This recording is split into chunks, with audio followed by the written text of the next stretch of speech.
I use that in my office for my computer.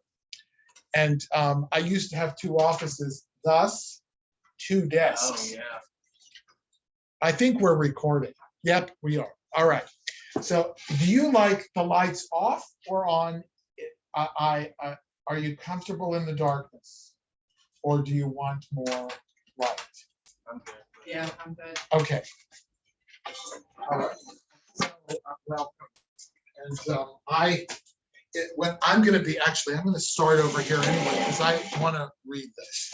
So you both know me and I know you, and you have at least met one another.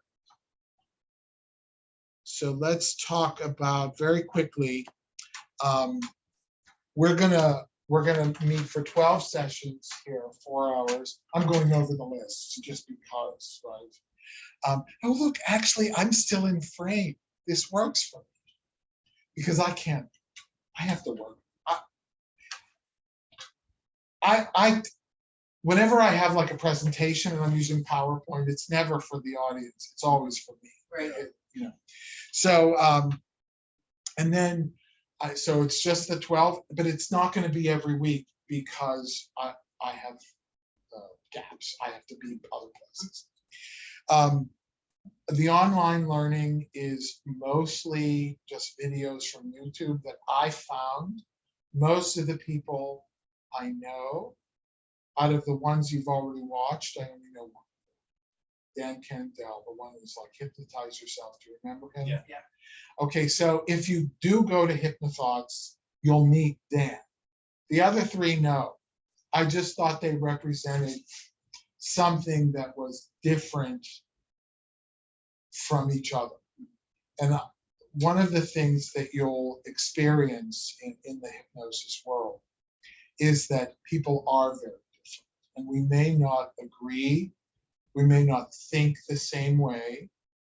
And although we all love each other,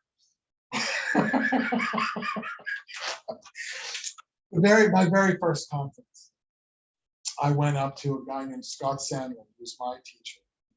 And he asked me, and I was still a student. I wasn't certified yet. He said, what do you think? I was a volunteer. Remember, if you go to the conference and you volunteer, you can get in for free. He said, what do you think of the conference? And I said, it's interesting because I had some very scary, the very first session I sat in was this extremely hot woman in stiletto heels talking about erectile dysfunction. And my job is to sit in the back of the room and hold up a sign, you have 5 minutes left, repeat the question, please, because it's being recorded, that sort of thing. And she handed out her intake form. And at the very top of the intake form, it said, this is not the place to have an erection. And I thought to myself, oh my gosh, what am I getting myself into? Yeah. Like, what happened to her? Okay, granted, I'm not going to wear stiletto heels, but what happened to her that she feels that has to be at the very top? And she could have dressed down a little, but if that's the way she feels good, then she shouldn't. Honestly, I'm fine with that. I used to head up a team of public speakers, and I had one speaker who had very short skirts. And sometimes people schedule it, like the CPA luncheon or something like that. They would say, please don't send her because she's distracted. I tried to talk to her about it. She got really offended. And it's like, okay, you lost a lot of weight. You're gorgeous. Maybe extra mini skirts aren't exactly. But she, so I would just send some. Anyway, he asked me, what do you think of the conference? And I said these words: it's like a bag of jelly beans. You know, you get the jelly beans and you root through to find your favorites. And then there are a whole bunch that are okay. And then there are a few you just leave in the bag for somebody else. Yeah. So I want you to know what the prospect of this community looks like. I love them all. And I no longer worry about what someone else does, because the people who need them go to them. Somebody, it's like my religion is better than yours. Is it? You know, if your religion meets your needs, then it's fine, even if I disagree. So yeah, hypnosis, we're not all the same. And I'm a little less side than most people. No, most people. Some people. Woo-woo. When I say woo-woo, I don't mean to disparage what they do. It's just not something that comes up in my practice. Like, there are people who do spiritual hypnosis. There are people who do past life regression exclusively. And that's all they're interested in. If somebody comes to them with a problem, they might actually assume that it's a past life issue. Oh, I see. And so that's not me at all. I want to know what's going on. Somebody asks, can I do past life regression? Absolutely. I have no problem. I'm very well trained, and I will point you in the direction, because this is just the beginning for you. Of, if that's what you want to learn about regression in parts, I will tell you the best one to go to. And you know, I don't know, what does he charge? $149 or something like that, and it's all online. And or you go and see him at Hypnosis, and easy stuff. Anyway, so this is an interesting community. And you don't have to be like anybody else. And you don't have to be like me. I don't, my job in instructing hypnosis is to teach you what you need to know to make your own judgments as you proceed. And those judgments will change over time. You may think, oh, I don't want to do that, or I don't like that. And those, you evolve as a hypnotist. It never stops, just like a human being. So this is just the beginning. And even if you and I end up disagreeing, I will still love you. Okay, you'll be a jelly bean in my bag, and probably one of the preferred ones, just because, you picked me, right? Of course, I'm the only one doing this in Pittsburgh. No. But anyway, 12 meetings over about 15 weeks, okay? And then the videos in between, which all count. So when you watch the video and it says it's an hour and 15 minutes, it's counted. You know, it's toward that, because you have to have 100 hours. Right. And you just can't be a sex offender or an insurrectionist. Okay? Okay. You don't have to admit that, you know, but it's just that's the company that, or the group. So there is practical experience, which means you can sometimes you'll hypnotize each other. I'll give you exercises to do. And you're used to working with me that it's an hour. It doesn't have to be that. You'll go into hypnosis so many times that it becomes almost a habit, you know, and I can go into hypnosis in like 30 seconds. And a lot of times at conferences, they go into hypnosis in the session where they're teaching you something, and they'll say, why don't you just go ahead and access that resource state we know is hypnosis. No induction at all. Induction is how you get someone into hypnosis. And you see the room of people going. They know how to do it. And it is that easy. It is that easy. It's incredible. So, and then there are 3 projects, and these count too. The first one is keep a journal. Write it down. I'm not going to collect it. I don't care what you write in your journal. I will ask you after every class, and you should think about after the videos you watch, just sort of journaling what your response is, your reaction. It doesn't matter what it is. It's going to change over time. But if you don't know, if you're like, well, what do I write in my journal? I suggest free writing. And you could do it on the computer if the computer's better for you. Free writing is a timed writing experience in which you do not stop, you don't correct, you don't worry about it. If you don't know what to write, you actually write something like, I don't know what the hell I'm supposed to write about this. Do you see what I mean? And you just keep going. And what it does is surprises you. When I taught writing, it always surprised people.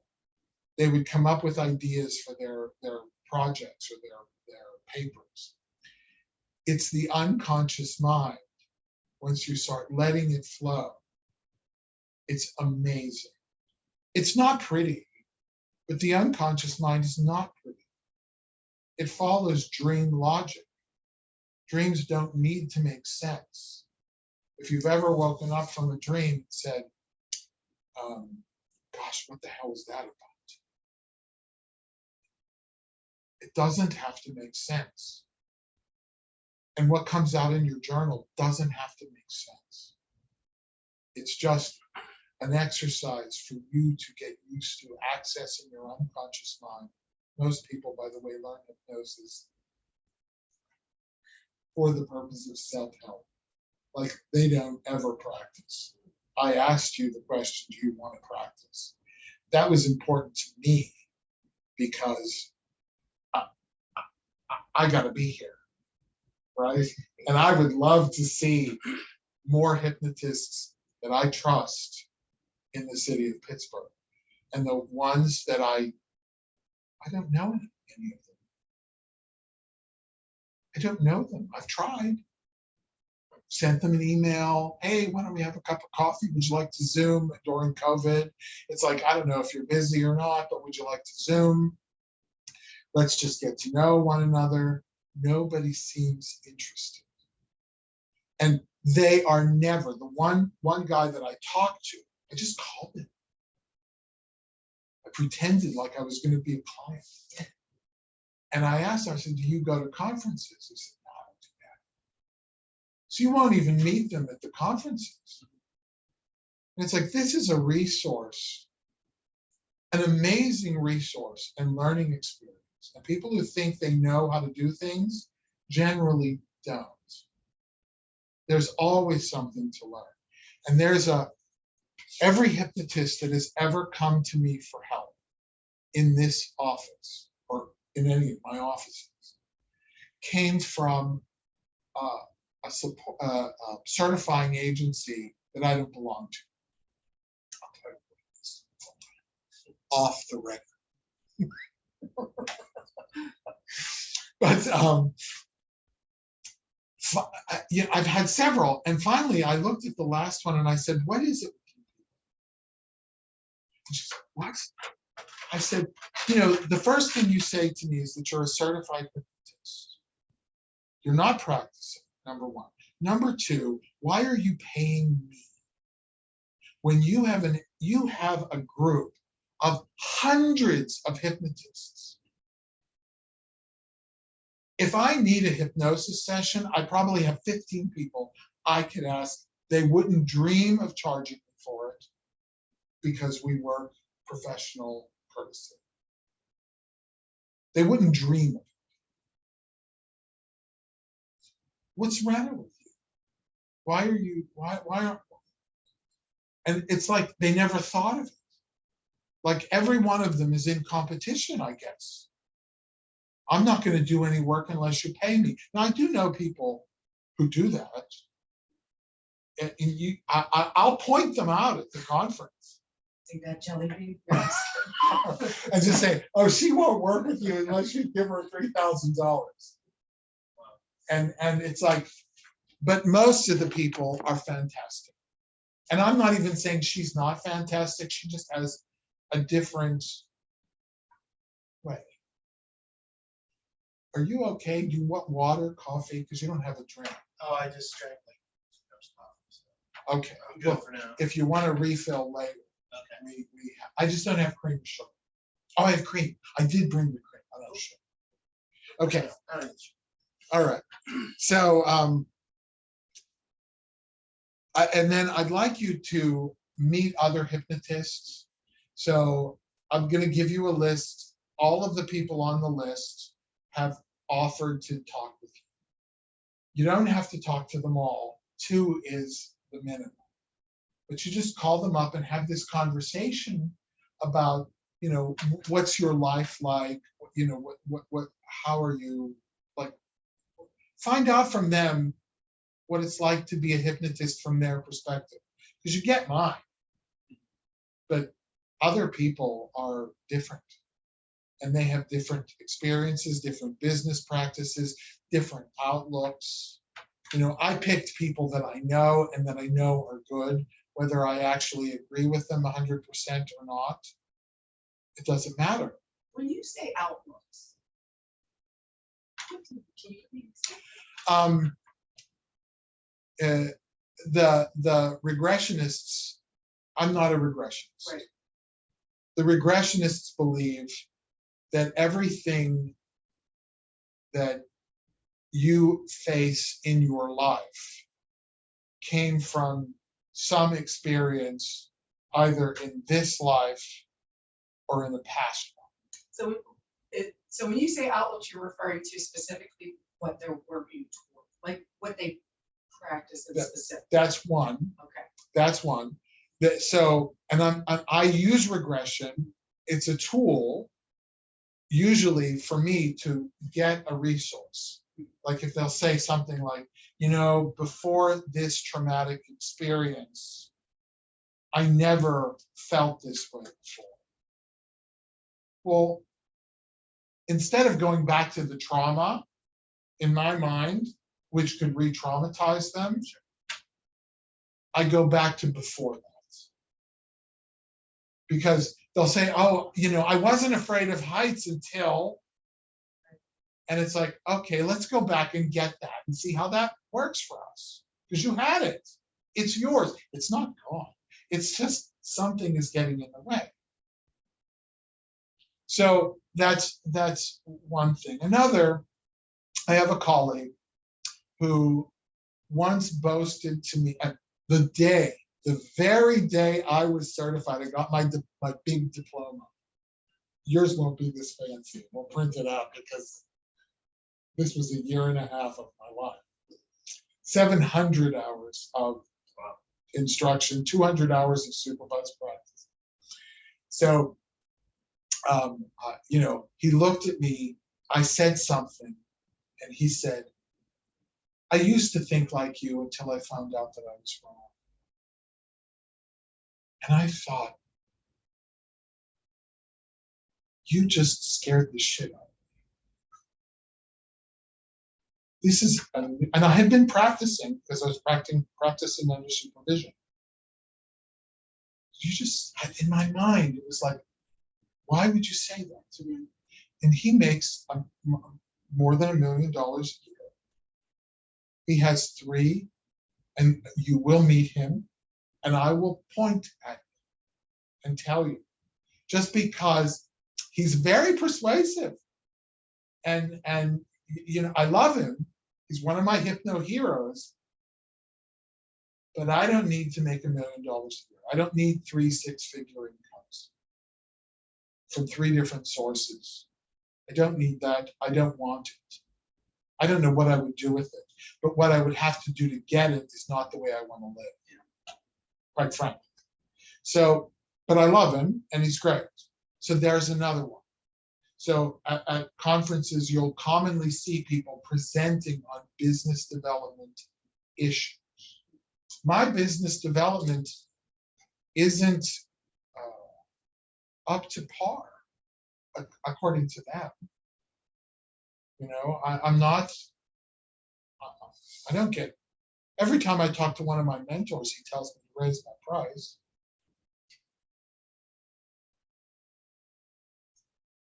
Okay. But then I'm only catering to rich people.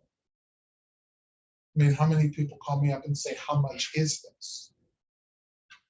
And I don't want that kind of practice. I don't want that kind of practice. And then the last of the written or the projects. So you're going to write up about that, and don't worry about it. Like I used to be a writing teacher, but I'm not going to sit there with a red pen. I don't give a shit. And if the word essay intimidates you, it could look like your journal, right? I don't care. It's really more about knowing that you're benefiting from what we're doing. And it could serve as a reason for us to talk when we meet, because we'll meet individually at least once during this process to see how things are going and answer those questions that you might be afraid to ask. Okay, and so and you shouldn't be afraid to ask, but if shoulda, woulda, not coulda, I don't know. Don't worry about it. Okay, and then the last one is your philosophy of hypnosis. Your philosophy, and you don't have one. You have an experience, but you don't have one now. You might a little bit, but it's going to evolve and change, and it will continue to do that. But you need one to start with, because if you don't know where you're coming from, you don't know whether or not you can help someone. And if you don't know whether you can help them, I don't like working with people I don't think I can help. Sometimes I'm surprised, but I don't like it. And so I need to know that if I'm taking someone's money, that they're going to benefit from this. I need to know that. And that very day that I stood there in my cohort, we all got our diplomas.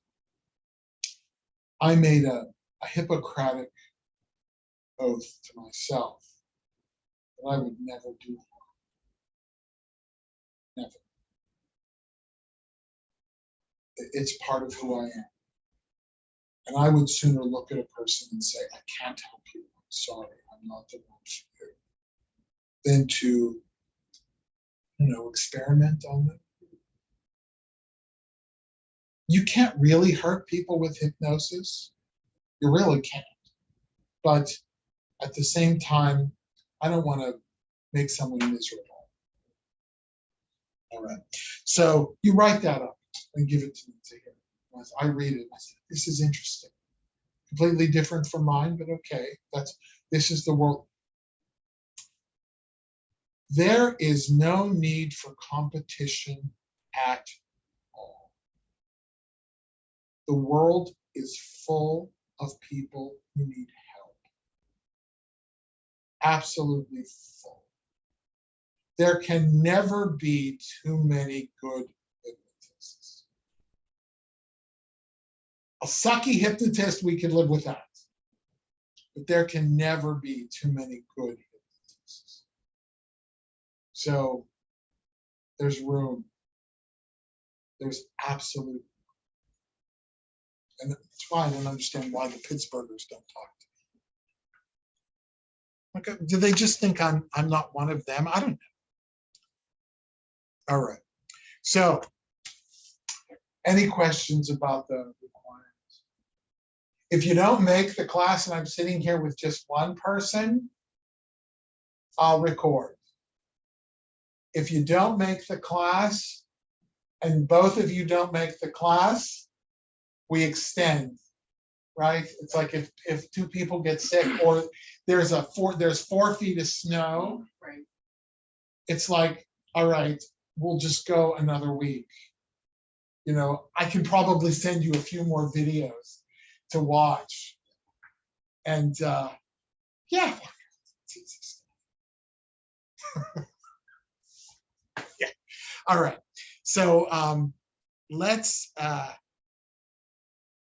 like to actually, and in a large class, there's an icebreaker.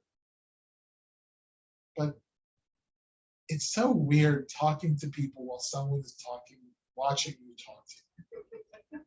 So I'm going to take my cup of coffee and I'm going to walk out into the hall for, I don't know, 5 minutes, 10 minutes, just sort of talk to each other. You you don't have to expose anything. I don't mean physically. I mean, not either. you don't have to, just know each other. It could be a great time to talk about rearranging the schedule if you need to. I'm probably okay. That's the vet's next door. We don't have to worry about that. I don't know what just happened, but I'll find out at Go the check it hallway. out. All right. So I don't know, 5 minutes, just because you guys need to be a little bit more comfortable. You're going to go into hypnosis in front of each other, so. Right. gosh, Yeah. That's So we're gonna, Lisa. Lisa. So you are just, you go by when? Yeah.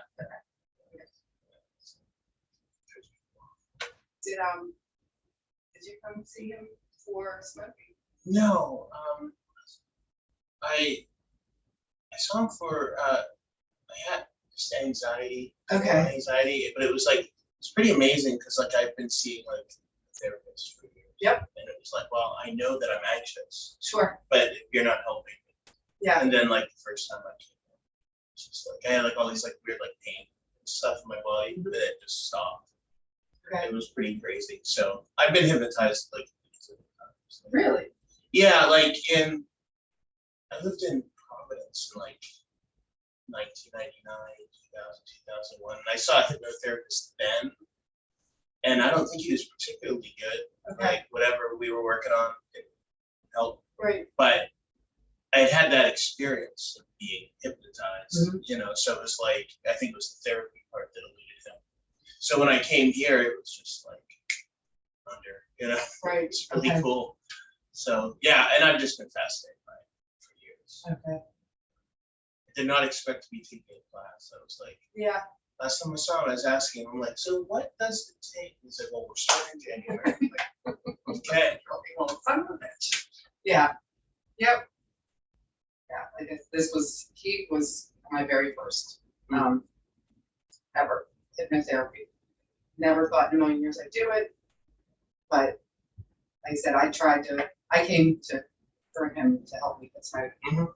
And I did it once on my own for approximately 10 days and then just picked up right where I left off and just had a really hard time, going back to it. And then it just so happened that I was watching a podcast, one of my favorite podcasts. And there's a comedian, Ron White. Yeah. Okay. So if you're familiar with him, I'm sure you know that like every time you see him on stage or just, off the stage, he has a drink with him. Well, eventually got to the point where it was habitual. He wanted to quit and couldn't. Uh-huh. And then finally he did, and they were interviewing about, how did you finally do it? He said, I went to a hypnotist. He said that was the only thing that worked, and I was like, I'm gonna try it. That's cool. Yeah, it's interesting. Like to hear like real, like I feel like my issues are kind of abstract, and it's like, and there's kind of like gray area. Did it help? Did it not help? I mean, it's kind of, but like quit smoking, quit drinking. That's very concrete. Like that's obvious. When you're not smoking. Yeah. Yeah. You don't want to have a cigarette or It's more so a trigger, but not like, oh, I'm triggered and I want a cigarette. It's more so like, oh, I would have smoked. Mhm. And then it's just, go to it. Oh yeah. That's cool. It's So just like remembering before. So what now you want to hypnotize other people? Very similar to what you were saying, like I've always suffered from anxiety. But I noticed coming here just for the smoke, when I would leave, I cannot begin to describe to you the level of peace I felt in general. And I was like, oh, there's something to this. Yeah.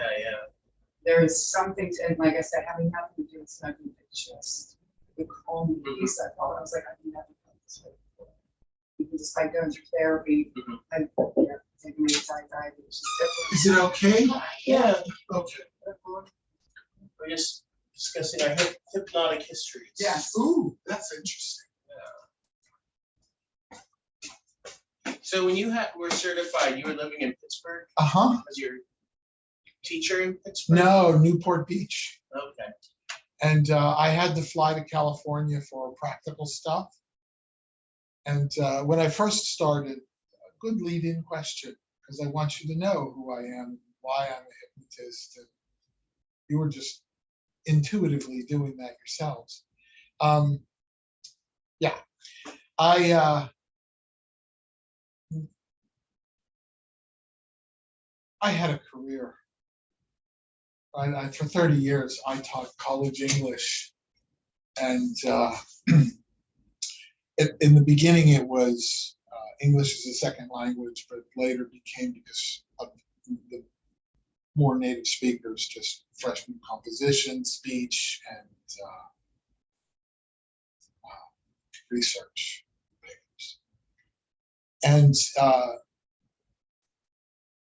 there was a time that I took a couple of years off teaching and worked at AIDS Project Los Angeles. And I had two volunteers. My program was social, educational, and recreational for people living with symptomatic HIV, which meant they were going to be dead at the time, 2 years, 1995.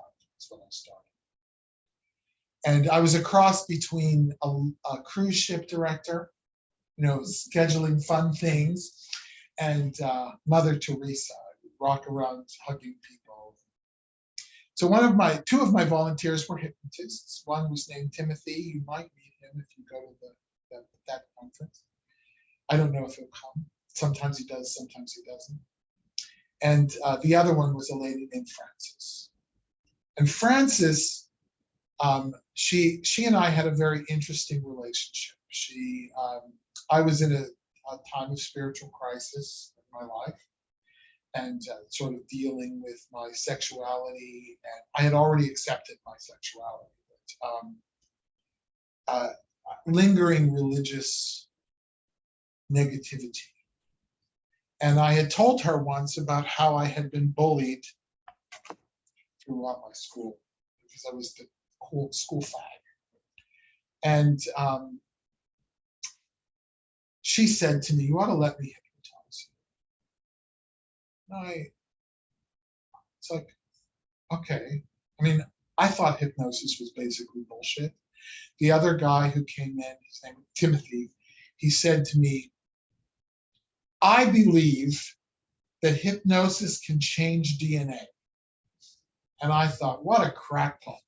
But you can't say that. And I said, well, show me the evidence. And I accepted him as a volunteer in my program. He was clearly straight. Most of my clients were gay men, but he was really cute. And I honestly thought, he's cute enough that they won't care. And I tell that he knows that I said, like, that's not a secret from him. Anyway, Frances, the clients would come out and say, "Oh my gosh, she's a shaman, Frances." And so she hypnotized me, and she was a regressionist. She took me into a mental space where I was a junior high school kid, surrounded by other junior high school kids that I could name. And they're pelting me with spitballs and rocks and names. And it was awful. And she said to me, "You can do whatever you want to do. What do you want to do?" I said, "I want to forgive them." And I remember this. I don't know that I remember it all. So I want to forgive them. She said, "You won't really be hurting anybody, you understand. You can do whatever you want." She wanted me to get it out of my system. Right. And I said, no, they're just stupid kids growing up in McKees Rocks, Pennsylvania. You know, they don't know any better. Their parents are probably stupid too. I mean, this is Yeah. what I was saying. And she said, okay, we can forgive them. And we went and we named each one and we forgave each one. I remember doing that. I don't remember their names. And as I look back at that experience, I can't see their faces. But I saw them then and I named them then. 25 years later, we moved back to Pennsylvania. I had lived in California for a while. I had a job teaching telemarketers how to raise money on the phone. You know, don't you want to renew your membership at WESA? Things like that. And I was unhappy. I was unhappy. And I went back to teaching, which had changed significantly in the couple of years that I didn't teach. And I was hating it. And I taught writing. I was actually earning about $4 an hour, given how much time I read student papers and had to make comments. It's about $4 an hour. Maybe make 5 at Giant Eagles. Anyway, I get a call, and it's a kid that I remember from high school. And he said to me, he starts spewing all of these, asking for forgiveness. He's on a 12-step program. He has to make amends. And he's like listing all of these heinous things that he did to me. And it's like, ho, ho. His name was Harry. I don't mind saying it. You're not going to know who he is. Harry, I remember you. I remember we weren't friends. Like we didn't hang out together. But all this stuff that you're saying to me, that you did to me, these terrible things, I don't remember any of this. So if what you want is, clearly it means more to you than it meant to me. If you want forgiveness, you have it. And dude, I'm glad you're getting your life together. You're sober. This is great. I'm really happy about that. And, you know, if you need to talk, just give me a call. I'm okay. I hung up the phone. And I sat there and I tried to remember who did what to me. And I can't. I have one memory of a mentally challenged person hitting me with, I don't know, a jacket or shorts or something, just like hitting me. But I knew that he was mentally challenged. He wasn't, I'm sure he wasn't in that group, because that would have meant nothing to me even then. But that's the only one I remember. I thought, holy shit, it worked. Holy shit, it worked. And I was hating teaching because students are now customers, not students. And, you know, the customer is always right. No. And so I asked my husband, what do you think if I become a hypnotist? He said, oh, anything you want. I started looking. I found a school in California. I also found Timothy, the guy, because he's still alive. Frances is dead. She was in her 70s in 1995. I sincerely doubt she's kicking. Yeah. And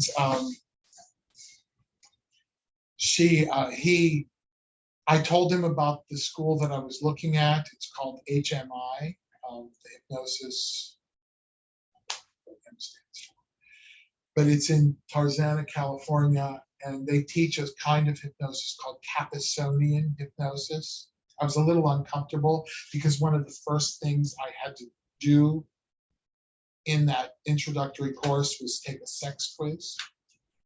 I was like, I don't like this. But I was willing to do whatever I needed to do.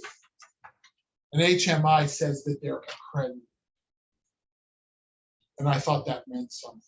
It doesn't, by the way. You'll meet a lot of HMI people at this conference, by the way. I love them. But they know Capasonian hypnosis. You won't even, I don't even know if you could look it up. It would take you anywhere else but HMI. What is that? It was this guy named Kappas Yeah. who came up with this system of hypnosis, of performing clinical hypnosis, that it focuses on whether or not a person is analytical or not. And it was useful, but the sex quiz made me uncomfortable. And it's like, why do I have to do this now? Yeah. And yeah, I can see having to do it just to know myself better. I was also a little disappointed in HMI because they appointed me a supervisor to answer my questions. And every time I contacted her with questions, she didn't answer, or she didn't answer my question. And I thought, if this is the way this is going to go, because it was expensive, it was bloody expensive. If this is the way this is going to go, and I've got to go live in Tarzana, California for 3 or 4 months because I have to do my practicum in front of these people. They have a clinic. This is extremely expensive. And I talked to Timothy about it. He said, go look at this school. They have a bunch of teachers. It's a good school. At the other one, HMI, you'll only learn Capasonian hypnosis. At this one, you're going to be exposed to everything, which is partially my goal. Like, I'm going to give you a list of people that you can learn from. They will not look the same. I can tell you they all know each other, they all like each other, they all respect each other, but they are all different, every one of them. And that's important because you have to be you. Anyway, I went, I looked at they had these, I wanted to give you this. It was 10-hour free course, like introductory. I've asked for it 2 or 3 times from the school I went to. They can't. That school is closed. I don't know. Maybe they don't want to give it. I don't know. I doubt that. I sincerely doubt that. The head of that school is a guy named Scott Sandland, who you will meet. He wrote the Hypnotist's Guide to Diabetes and Obesity. He wrote my little foreword. He was the head of that school. He's teaching this course. He's younger than me, a lot younger than me, handsomer too. Although for my age, I don't feel bad. I'm watching him, and the integrity just flowed. The integrity. And I thought, this is a person that I could learn from. This young man, I could learn from. And so I started. It was, you pay by the course instead of by the program. That was a bit of a struggle. And because even though it was cheap, dirt cheap, compared to the other school, it was dirt cheap. It was still a struggle. I mean, I was teaching 3 classes a semester at 3 different schools, and I was getting paid about $1,500 to $1,800 for each. So I was getting $6,000 for 4 months' work. And I had to drive to Beaver County. So money was tight. My husband worked at Starbucks. Money was tight. The videos were crap. I will tell you, they were so awful. This is even worse because I'm not even looking at the camera. And I wrote them and I said, there are a lot of ways of making this a lot more interactive and a lot better. And they weren't interested in redoing the videos. but I said, I could create a tool that would work for this. And I called them learning guides. And basically, as you're watching the video, it's very simple. As you're watching the video, you have to fill in the blanks and answer questions so that you're actually engaged. You're not, because I found that when I would watch videos like this, I would go do dishes, I'm listening, and I'm not really, and I'd have to say, oh, I didn't get that. So keep people engaged, right? You're here. This is boring. I'm sorry. No one else is going to see this video anyway.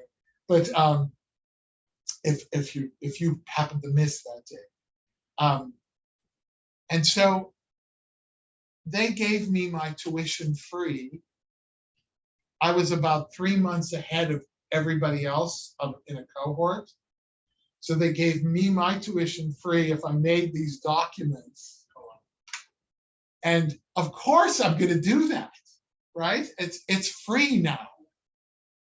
And I still look back and think,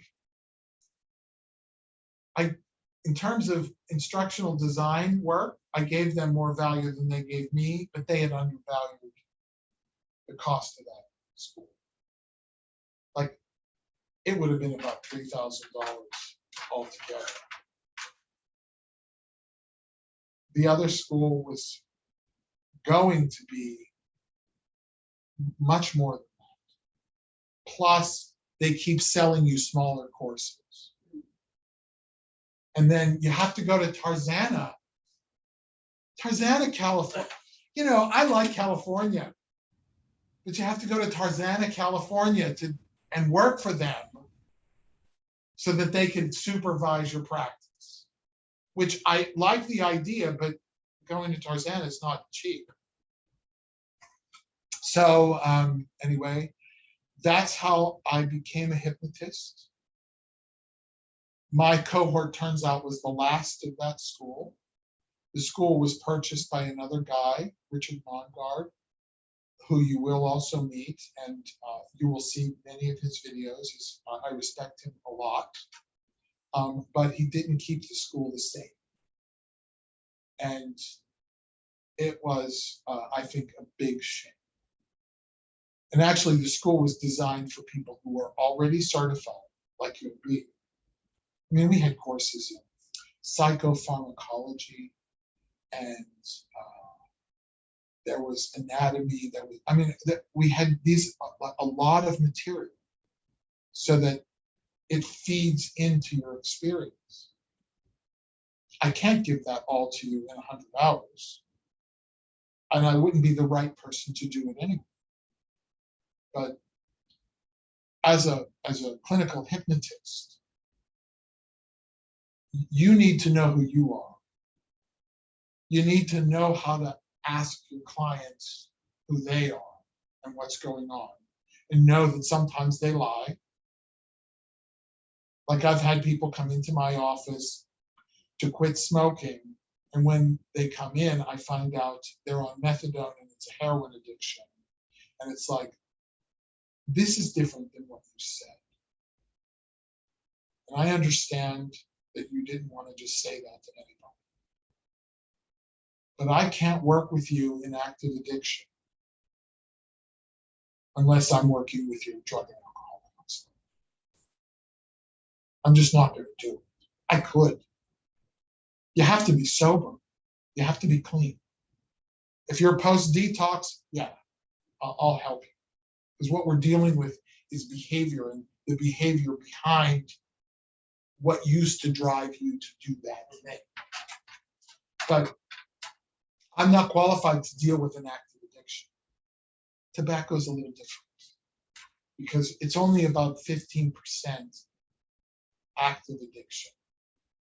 Like a smoking habit, only about, where do I get the statistic? 85% of the people who use nicotine replacement to quit smoking smoke again. 85%. So I suggest that nicotine is only about 15% of that process. Do I have science to back that up? No. But what that tells me as a hypnotist is the reason why people smoke again is psychological, not addiction. It's not like heroin where you rewire some of your neurology and the cravings come back strong. It's a little different. So that's why I'm a hypnotist. I saw my life going nowhere. I liked helping people. My students had turned out to not really care about learning and their career. They just wanted the paper to say they had it so they could go and get a job. And they wanted me to give them good grades because if they didn't get the good grades, they couldn't get into grad school, but they weren't really interested in learning to get the good grades. They just wanted the good grades because everybody gets a good grades because they try. And I got pissed off and I had to fight battles and I had students starting to complain because, you know, they would come to me and they would say, this is too much homework. And I would say, well, then don't do it. I don't have to do it? No. The syllabus tells you that your homework assignments count for this much. If you don't do any of your homework and you ace all of your papers and your 2 speeches, you'll get a C. Don't you understand that the homework is to help you?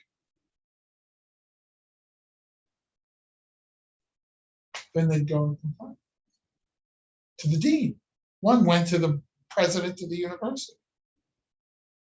And the dean calls me up, can you explain this? It's like, hell yeah, this is what she wanted. I had one the last few semesters. She said she went to the dean and complained she failed the course because all I did was show videos about aliens. That's what she told the dean. The dean called me up. And he wanted me to drive to Beaver County to have this discussion. And I said, no. I said, it's 30 miles. That's 60 miles of driving for you to tell me something that I know that I'm a good teacher. I know that I did a great job. So you tell me what this is about. And if I need to change something, I'm open-minded. Well, she failed your course. He named her. I said, stop right there. She spent the whole semester on her phone, despite the fact that I did not allow that in the classroom. She sat there looking down at her lap. I'm sure she was on her phone. I could see her arms moving for her phones.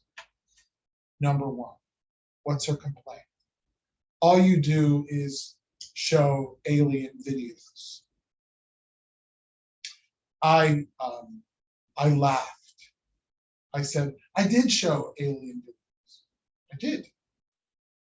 I said, I showed 2 episodes of Ancient Aliens while we were just, the show Ancient Aliens, while we were discussing logical fallacies. Usually, and this is Beaver County, I said, usually I would use recordings of Fox News to show logical fallacies, but I didn't think that would go over in Beaver County. So if you want to know, it was 2 classes. Because we had like 8 logical fallacies to cover. And it wasn't assigned. It's just that's part of, you have to, it's like what you just wrote in your paper doesn't make sense because. And you can write it down. You just little comments. Once they know what they are, you'll learn some. It'll be some of the videos I have. Because what people say, And you can use logical fallacies because if you recognize your client in a logical fallacy, you can completely rearrange that without even hypnosis. So what I hear you saying is, I'll give you an example. I often say politically that the American two-party system is a logical fallacy. It's either a Republican or a Democrat. There are other choices. So, not that they would win, but the logic is that if it's not a Democrat, it has to be a Republican. If it's not a Republican, it has to be a Democrat, right? And that's that polarization we see happening in our, but so what I hear you saying is, if it's not a Republican, it has to be a Democrat.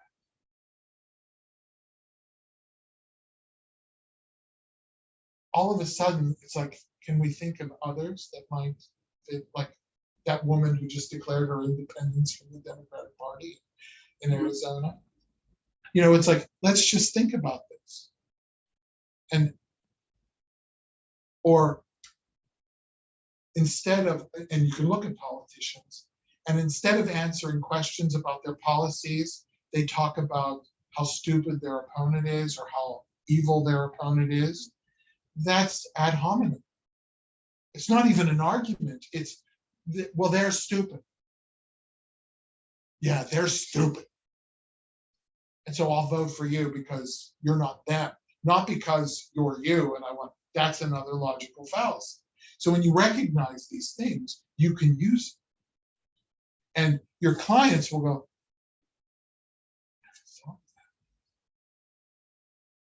it's like, of course, it's all right. You don't have to make, you didn't study with Onesta in English 101, but that's the idea, you see? So I'm a hypnotist because that was evil. I was finding myself in a place I did not like to be, doing a job I no longer enjoyed, but loved and believed in. And at 55, where was I going to go?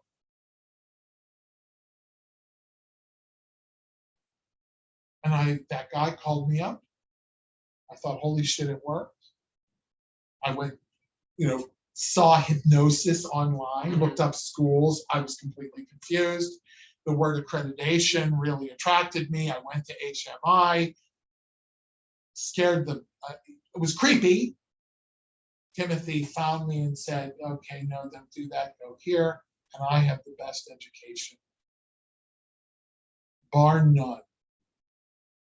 I'm not going to lie, because most people don't get what we got. And the people in my cohort,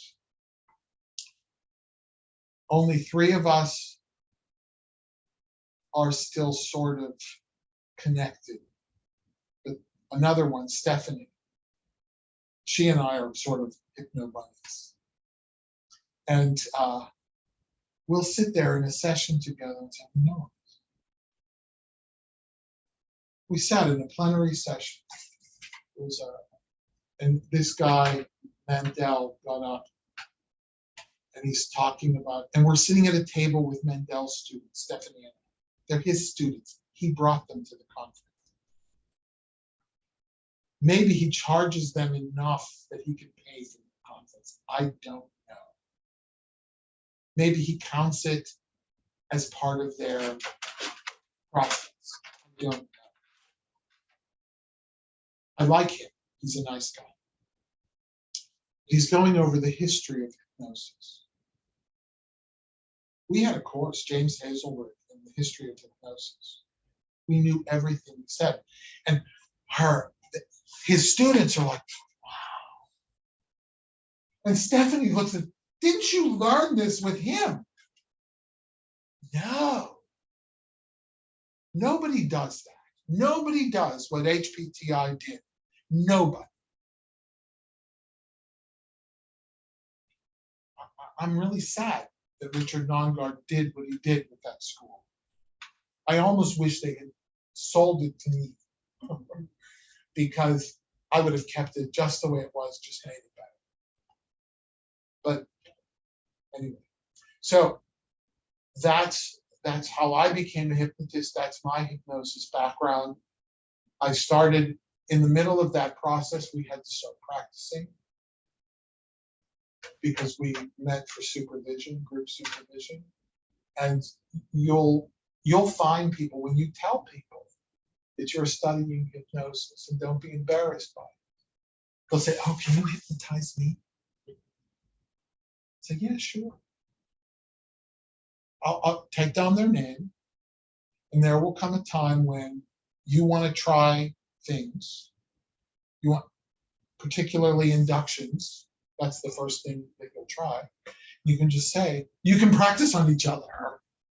And it's easy because you've both been hypnotized and you can go right up. But the point is, you can bring them in, and you can use, if I'm not here, we can make arrangements. You can use this space, but they're your friends. You can do it at home. And I won't ask you to, I had a videotape all night, but I won't ask you for that. You tell me how you feel about it. And if I see you being needlessly harsh on yourself, I'll call you up. Because you're gonna make mistakes, and you're gonna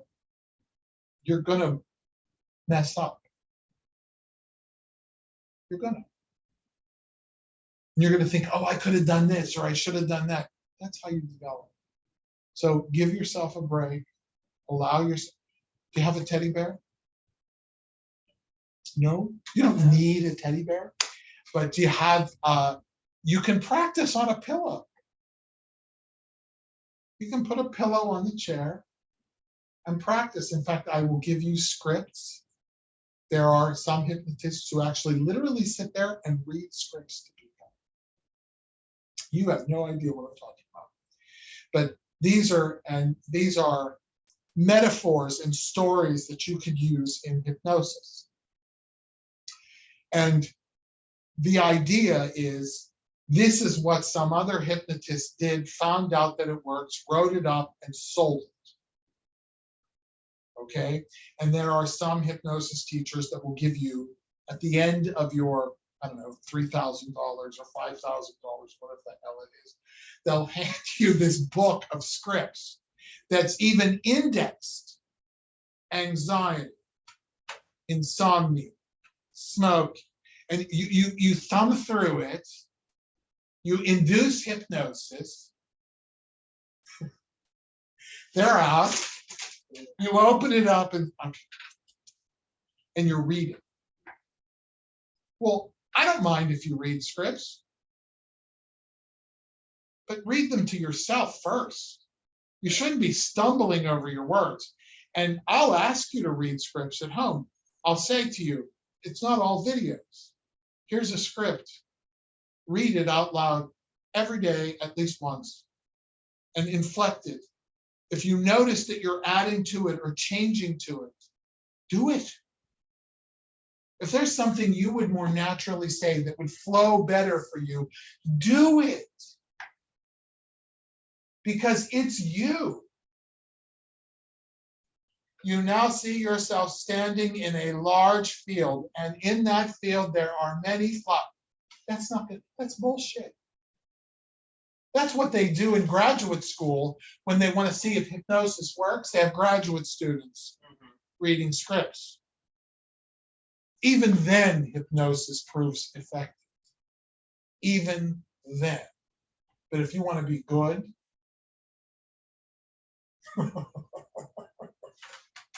if you want to be good, you develop, and I'm going to say a pattern. It's just this rehearsed language that just comes flowing out of your mouth. And even if you're in the middle of a session and your brain farts and you go in the wrong direction, it's not the end of the world. It's not, just They're hypnotized. Just go back. Just do what you need to do. Fix it. It's not a big deal. You can't mess them up. I was scared when I first started. I was scared. You can't mess them up.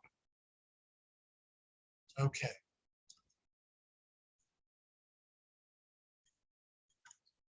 Let me go down now to my course outline because we're in there.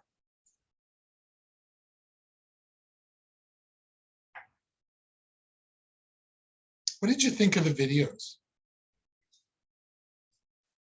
Well, I was kind of annoyed. Like, I TED watched. Talk people have a certain way of talking that's like I find really like grating. Like, Who were you annoyed with? well, the woman Jenna. Yeah. Yeah. But I mean, they were interesting. You know, the content was good.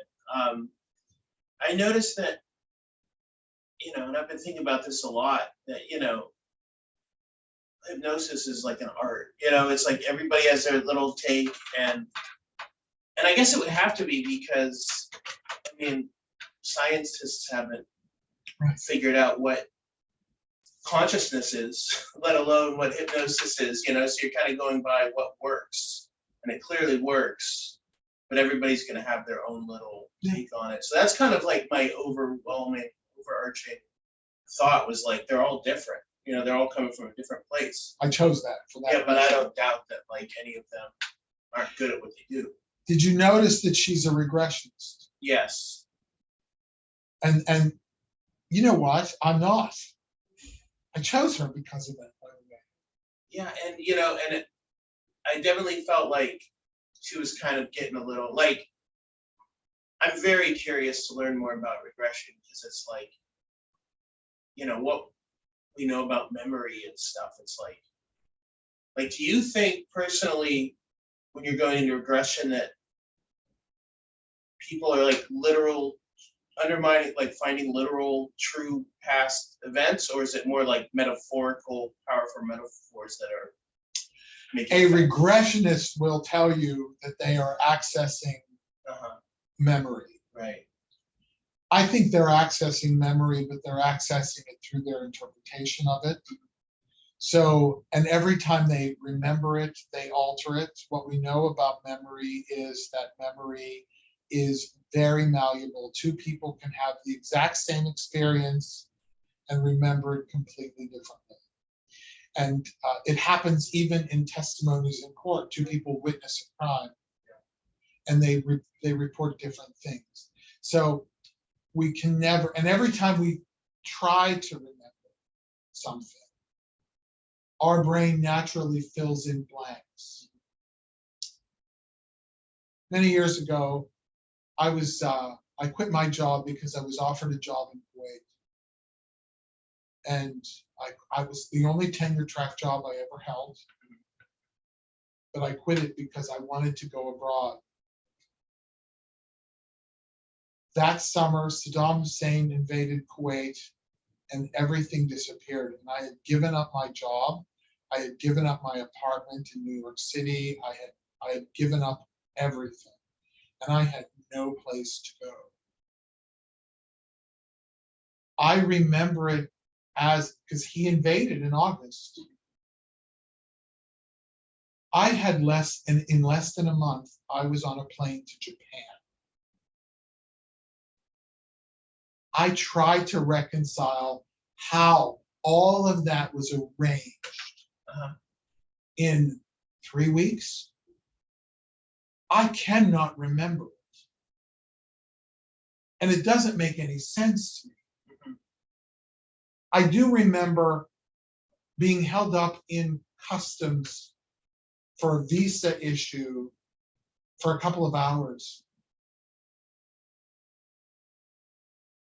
That did happen to me. But it was fixed.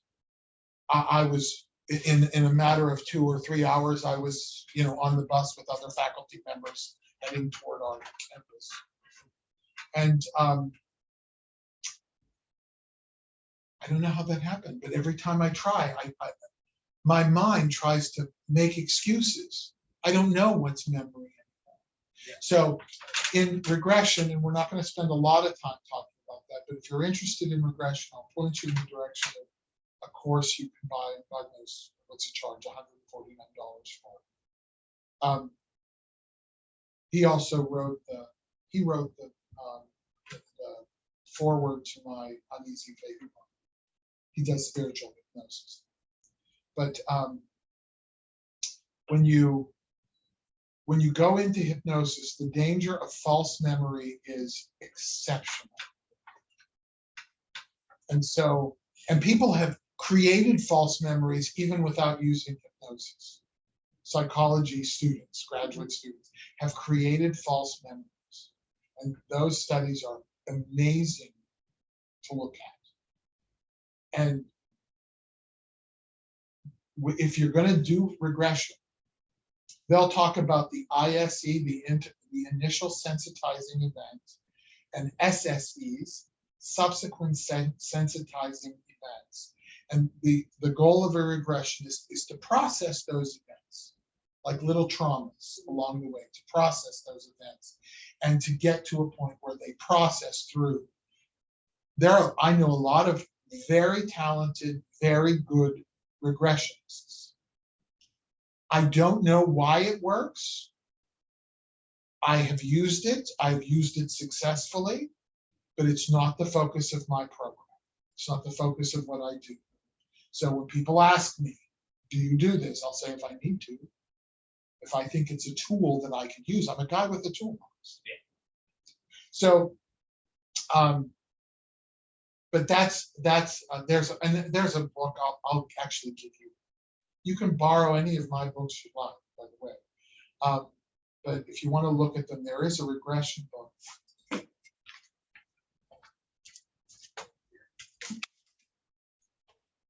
Yeah, regression hypnotherapy. If you want to borrow it. You like to read. Oh yeah. So, so I'll point you in that direction. How about, well, Dan talked about self-hypnosis. What did you think about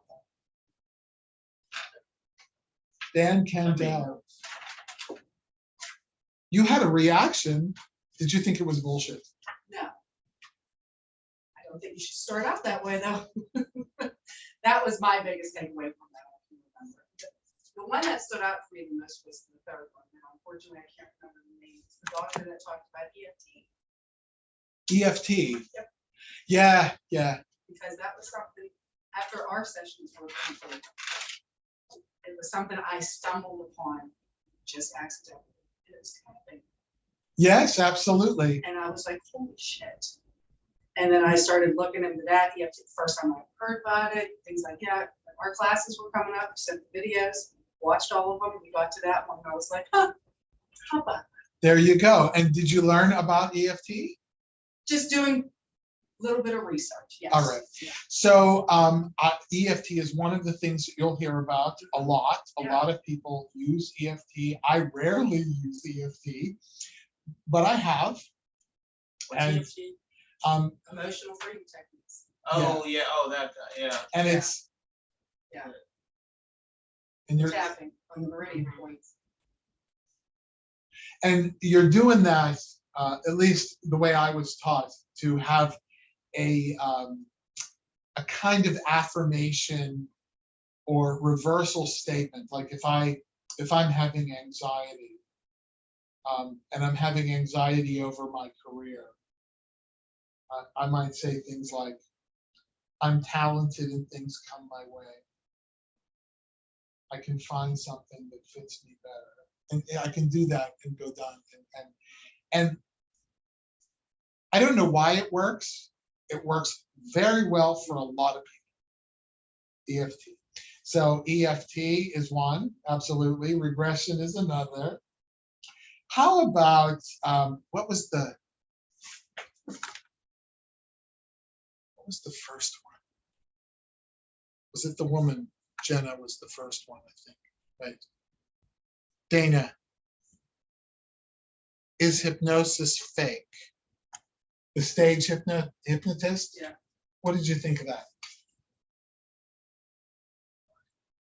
I'm having a hard time remember keeping track of That's okay. which one was the. He was the stage hypnotist. And he did stage phenomenon. And Oh yeah, he had him like clapped like a duck and stuff. And that was great. My experience of hypnosis is so different than that. yeah. It's like I don't like. I still can't imagine. Like it just looks so fake. Like it doesn't look real. But like I mean, I don't. Oh.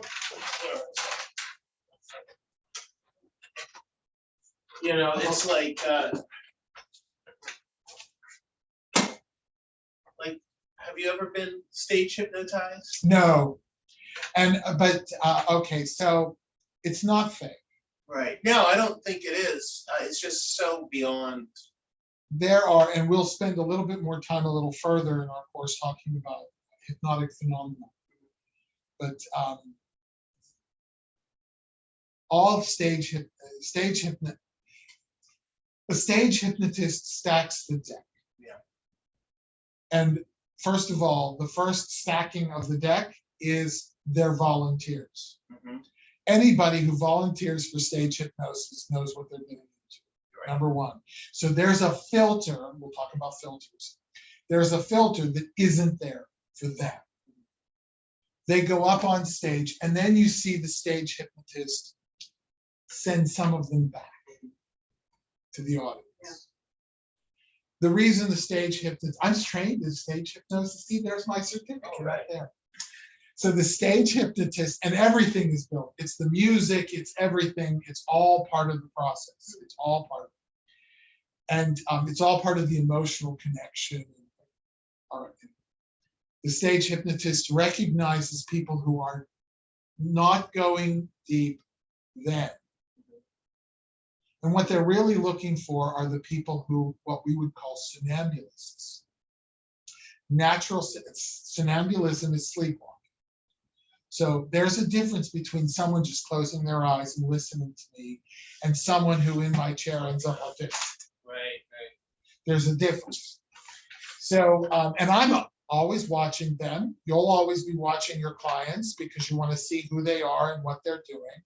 You don't have to watch them constantly. You just have to know how they're reacting. And we'll get there. But if they're not like this, he's going to send them, or she, Right. some of them are she's, they're going to send them back to the audience, not because they can't be hypnotized, but because he wants a good show. That's result. Yeah. right.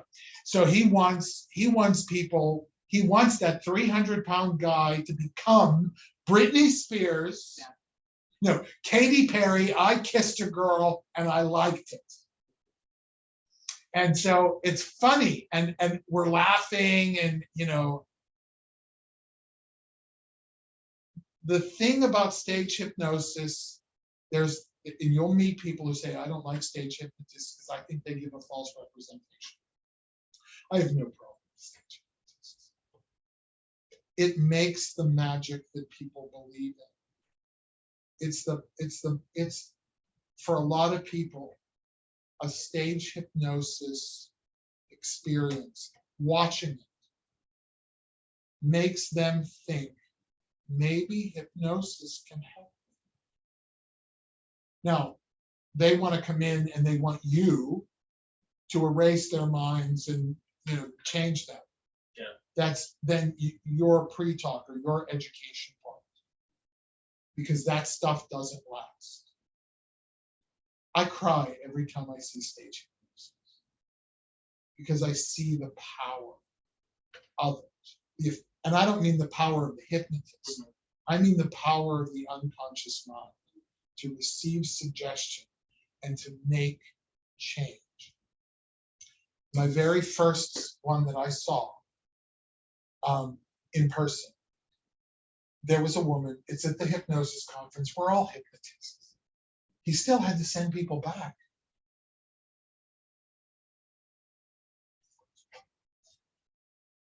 She's up on stage she is gone. And he tells her, I'm going to bring your husband up on stage. Notice a stage hypnotist is not, I'm going to bring your husband up. It's not that weird sort of hypnosis language. It's, I'm going to bring your husband up on stage and I'm going to count to 3. And when I snap my fingers and count to 3, you're going to open your eyes and you're going to see your husband. You didn't actually have to bring the husband up on stage. She would have seen him anyway.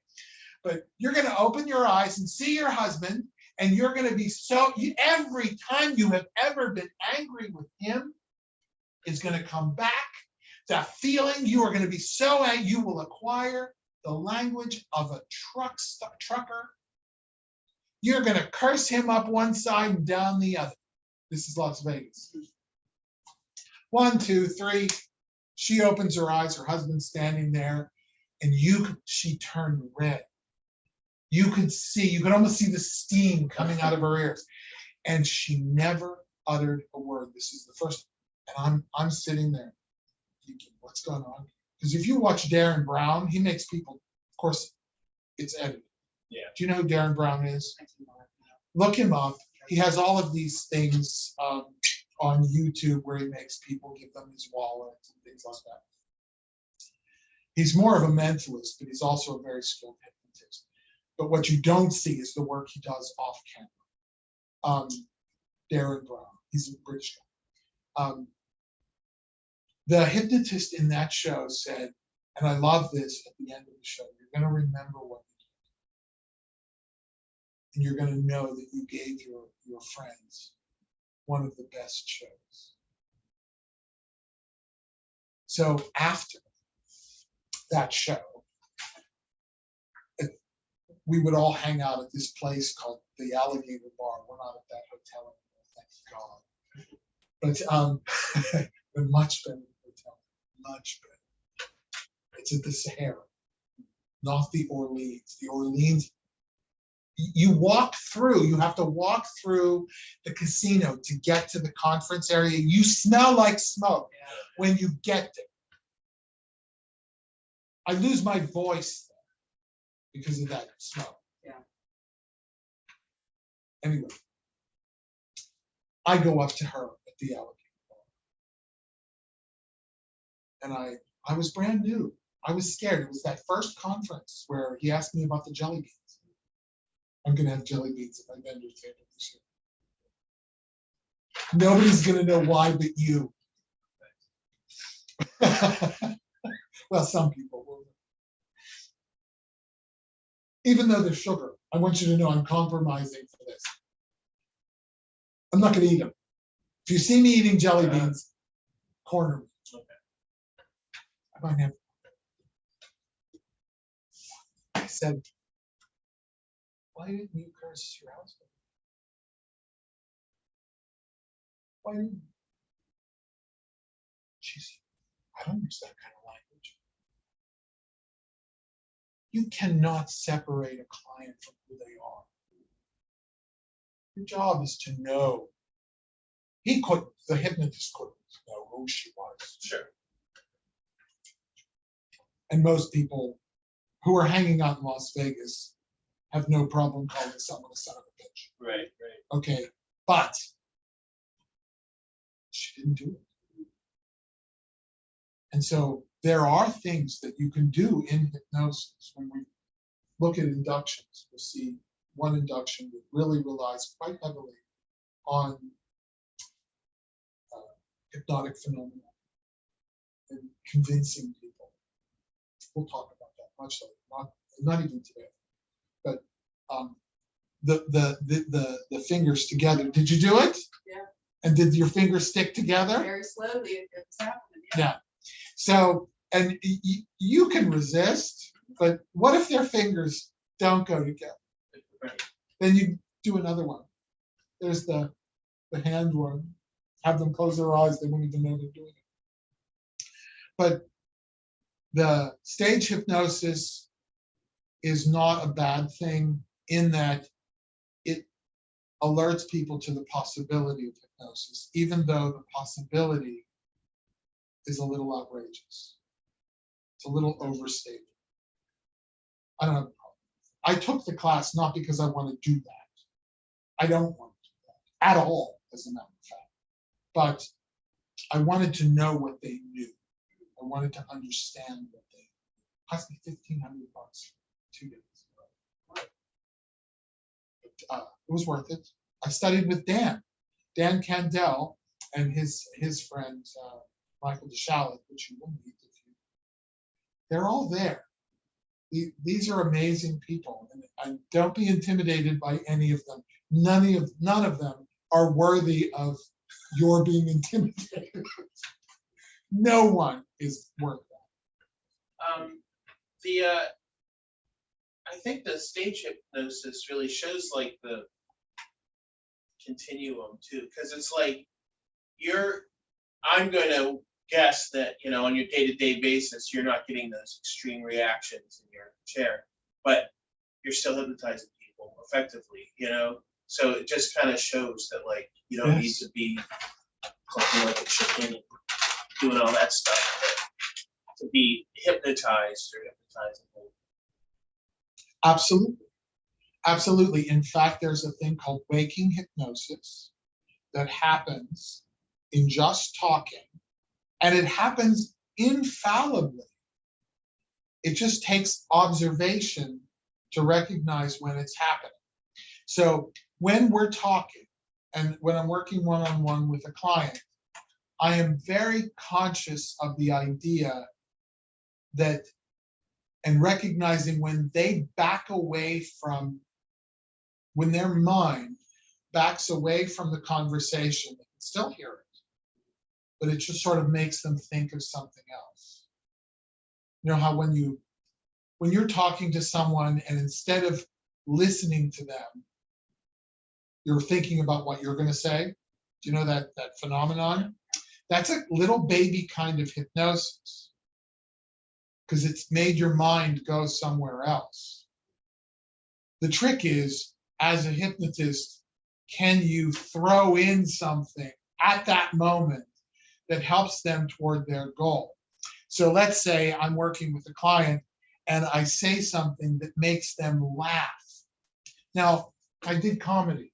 To make them laugh, for them to laugh, they have to absolutely go into a little kind of baby hypnosis, really small, because they've identified with something, which means their mind went back to something else. And so my client, and I said, you're going to do great. You're going to be successful. Just throw that in. Nobody hears it. Nobody knows what's going on. Nobody's paying attention to it. But that's getting in because their guard is down. There's no guard anymore. We're going to talk about that. I do want to mention Bruce Lee, by the way, the last one. Bruce Lipton wrote a book called The Biology of Belief. Remember that hypnotist who said to me that he believed that hypnosis could change DNA? Yeah. It can. He was right. It can't change the chemical composition of DNA, but it can help. Not everybody who has the genetic marker predisposed to cancer gets cancer. So some people will say the marker is turned on or off. What you believe affects who you are and what you become, how you act, all of that. So if I believe, oh, cancer runs in my family, I'm just waiting for it to happen, I'm going to end up with cancer. Now, if I believe that, I might start, I don't know, smoking because I figure what the hell, it's going to happen to me anyway. I might start eating shit because I'm going to be obese anyway. Everybody in my family is obese. My behavior changes, and my behavior brings in the result that I am expecting. It is exactly the same if my behavior believes, if my mind accepts the fact I don't have to smoke ever again. Some of my clients, they come in that first session and they never smoke again, even though that's not they come in for the second session and we're talking and I'll say, so when are you going to have your last cigarette? Because I don't do the miracle work, the one session wonder stuff. I used to. I just don't like the long-term results. And and they say, oh, last Tuesday. You know, I was like, great. You're in for the 4 sessions. They actually, because depending on how many days, they could have said, you know what, I have 3 days to back out of this. I'm fine. I don't need to do. But they were a little scared. They weren't sure. Right. You know, and it's like, all right, you're in for the 4 sessions. Great. Let's keep going. And we start dealing with whatever triggers, memories, when's this come up for you, completely again. Completely. But a lot of people, they go through the program just like it's set up, and that's perfect. It's fine. It's fine. And I extract the commitment. You promise me that if you ever think of smoking another cigarette, you will call me before you do. I may not answer the phone. I may not get back to you for a couple of hours. You just have to wait. I've had 2 clients call me. What's going on? We talk about it. So are you going to have that cigarette? I had one client call me and tell me, and I'm a little bit of a prick. I want to come back. I want to do it again because I've started smoking. Nope. Why? You broke your promise. I don't think that's me. I don't think either, but I feel like. You're being assertive, and maybe that makes you feel uncomfortable, but don't go so far as to call yourself a prick with that. You need to put a filter in that thing. So how's this work? Okay. Water? Is there enough water in there? Yeah, oh, there's plenty of water. Oh, I understand. Oh, And then that way, we don't have to go rinse that yeah. thing out. Please. Oh, do you need cream? No. I'm good, thanks. Did he just call me a prick? He did. He just put that in. I love it. I'm proud of you. I caught it. But, you know, now you have to heat it up. Oh, it's not hot yet. No, It's not- press the button. There you go. You Okay, continue. all right. So,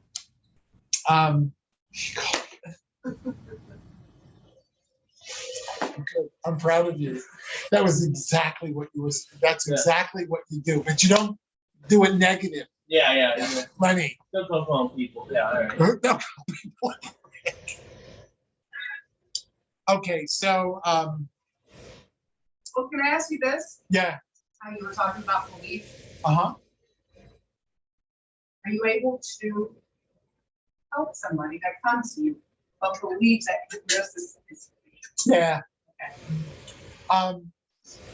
I would go for waking hypnosis and say, look, you know, I don't know that anybody would actually come to me right? for that. If they said to me, look, I'm really skeptical. Mhm. I don't know what to expect here. I've never been hypnotized. I think it's bullshit. No, that's what I thought. Right. It still worked for me. Right.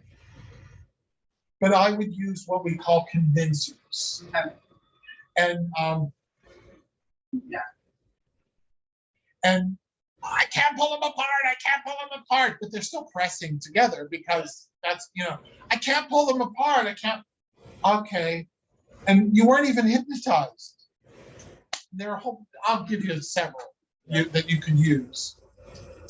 Offer somebody a lemon drop candy and give it to them without giving them any candy. Just putting it in their hands. Say, go ahead, put it in your mouth. And then they get that sour feeling in their mouth.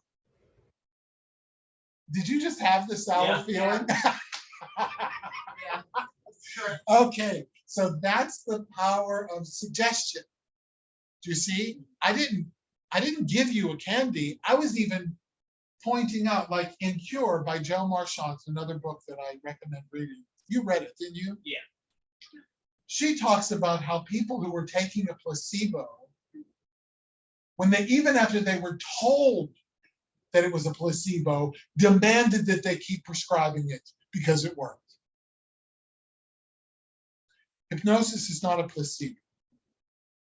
But I ask you very seriously, if the mind, and I'm not talking about the brain, but it's usually through the brain, if the mind can cause chemical changes in the body, is it a placebo? I don't think so. There you go. That's my, it's boiled. You get coffee. Yeah. Do you need a warm up? No, I'm good. Okay. So we are almost at 2 hours, believe it or not. So we'll take a break in just a bit. But we're going to start with what is hypnosis. We can go on for these. Pour it around the sides because all of the, Oh, yeah. you know, I'm trying to not get too. right. So wait, lift it up and see.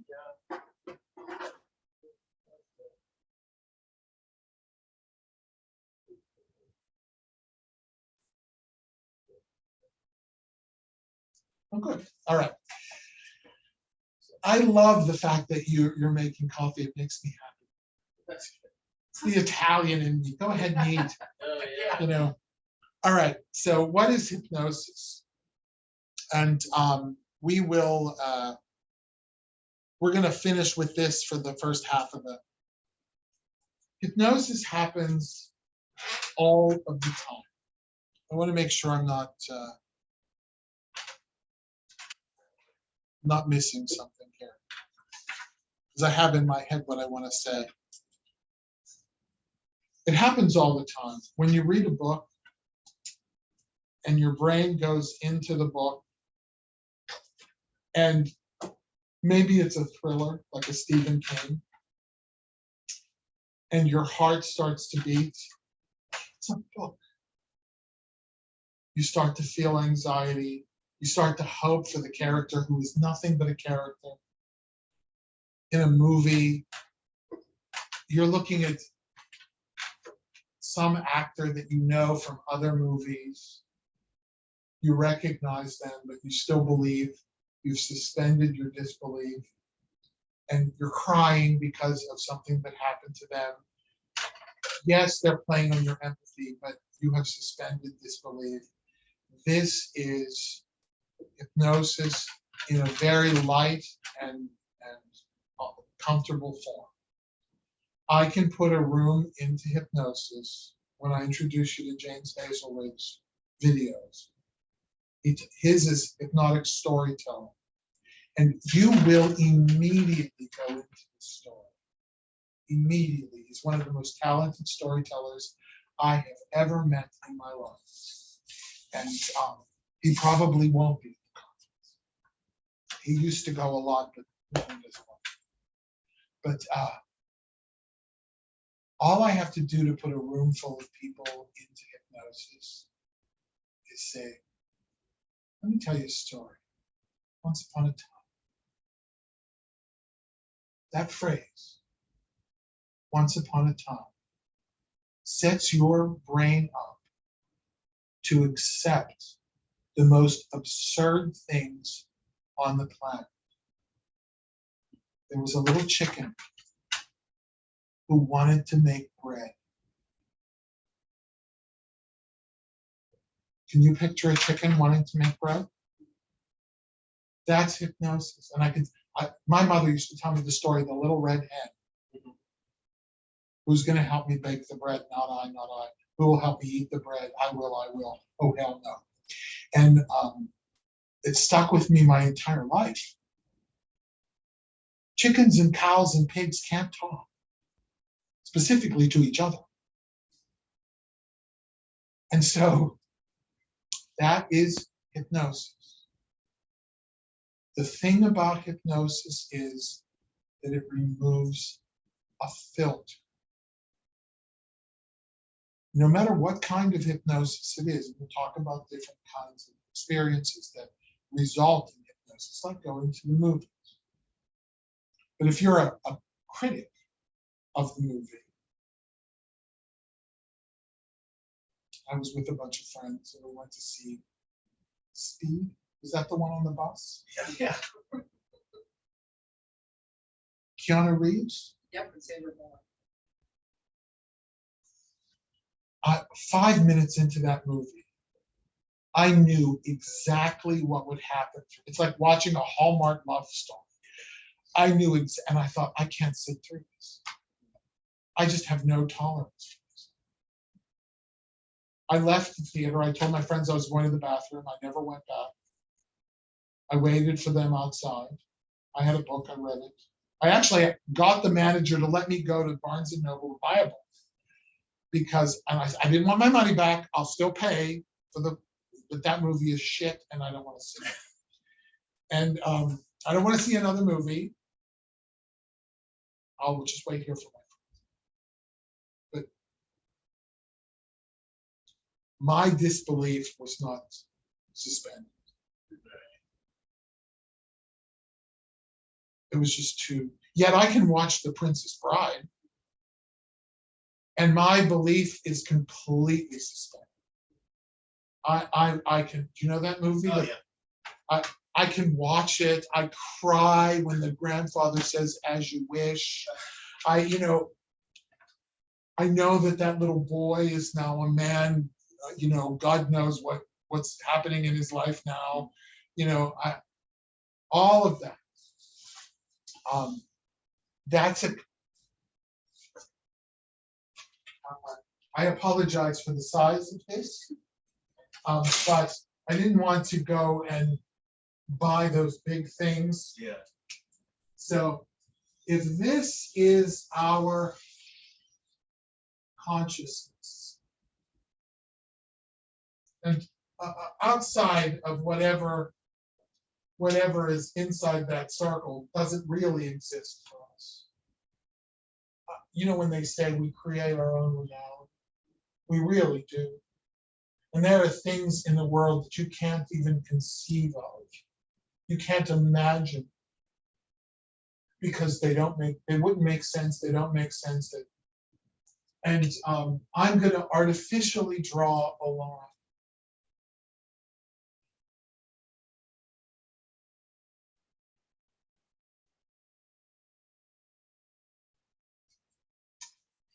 This is the conscious mind. This is the unconscious. Don't try to read my writing. I just had to do that for myself. No, I didn't need to know. And there's a reason why the line is curvy. It's not, first of all, it's very permeable. When you're working with a client, clients will go in and out along this. Do you remember trigonometry? Did you ever study trigonometry? Oh, you don't remember it. Okay, so in trigonometry, this is called the sine curve.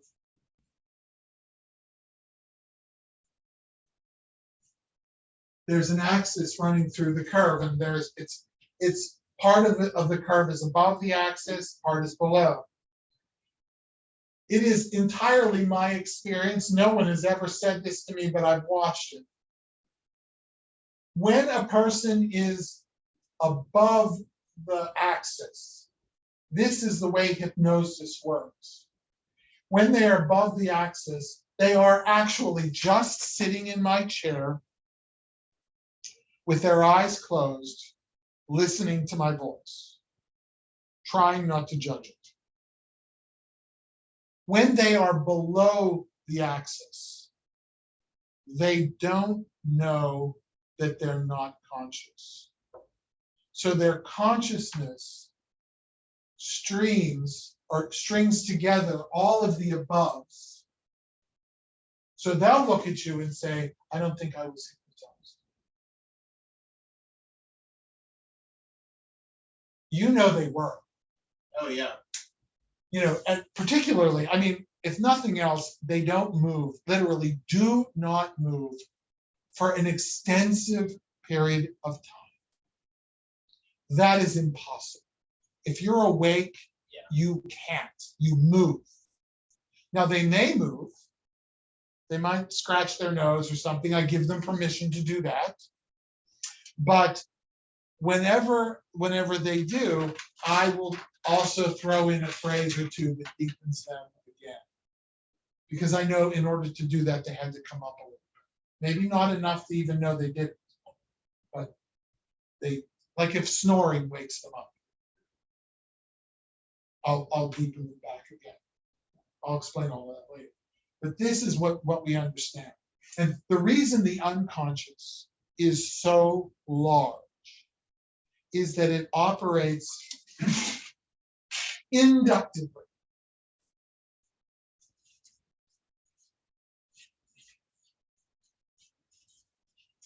Inductive, which means that the unconscious mind is always listening, always paying attention. It's always trying to take in information in order to render as much of your life as possible to the automatic, I don't have to worry about this realm. So it takes in it all. It doesn't use it all, but it takes it all in as much as it can. As much as it can. And I will tell you, between the ages of birth and about 7 years old, you children are their brain waves are at the theta level. We'll talk about brain waves in a bit. And their theta wave is technically hypnosis. It is technically significantly hypnosis. So those graduate students reaching theta waves, you are standing on a dock at an ocean. You know, hopefully they read a little better than that. But theta wave is what we need for hypnosis to be hypnosis. Then we know that that the filter is open.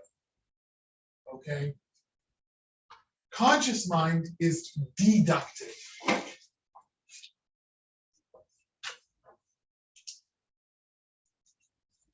And in the deductive manner, we are applying knowledge to experience.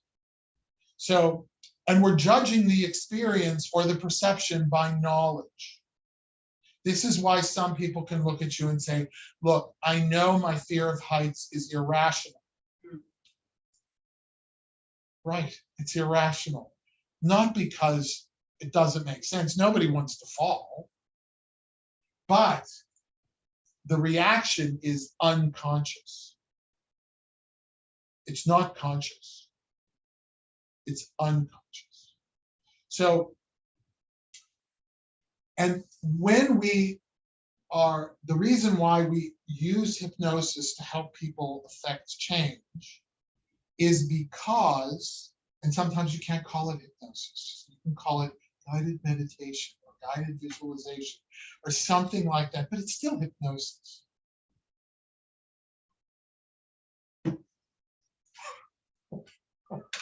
We just don't say it because it freaks people out. They think they're going to cluck like a chicken. Giant eagle. So the deductive part of our brain operates as a filter and it excludes things. When we induce hypnosis and a person gives themselves to the process, they relax to the point, or they're in shock, or they're confused, their brain gives up. We'll talk about that later.